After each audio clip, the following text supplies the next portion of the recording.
கேட்டா செருப்பால் அடிப்படுங்கிறாங்க. சைக்கிள் கூட வழி கிடையாது.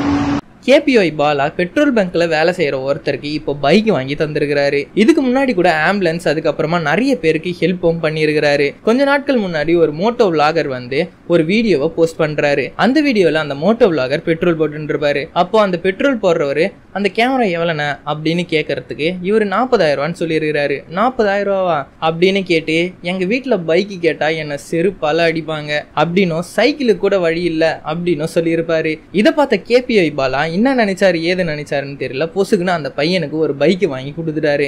அந்த வீடியோ தான் இப்போ சோசியல் மீடியாவில் ரொம்பவே ட்ரெண்டா போயிட்டு இருக்கு. எனக்கு இவரை பத்தி பர்சனலா தோணுன விஷயம் என்னன்னா, சீரியல்லையும் சினிமாவிலையும் கூட இவரோட பெரிய பெரிய ஆக்டர்ஸும் இருக்கிறாங்க, ஆர்டிஸ்டும் இருக்கிறாங்க. அது மட்டும் இல்லாம பெரிய பெரிய பணக்காரங்க கூட நிறைய பேர் இங்க இருக்கிறாங்க. ஆனா அவங்களா கூட கேபிஒய் பாலாவை கம்பேர் பண்ண சொல்ல பாலாவோட கீழே தான் இவங்களாம் இருப்பாங்களோ அப்படின்னு எனக்கு தோணுது. இதை பத்தி நீங்க என்ன நினைக்கிறீங்க அப்படின்னு உங்களோட ஒப்பீனியனை கமெண்ட்ல ஷேர் பண்ணிட்டு இந்த வீடியோ பிடிச்சிருந்தா ஒரு லைக்கை போட்டுங்க. இது போல வீடியோலாம் உங்களுக்கு வேணும்னா நம்ம சேனலை சப்ஸ்கிரைப் பண்ணிடுங்க.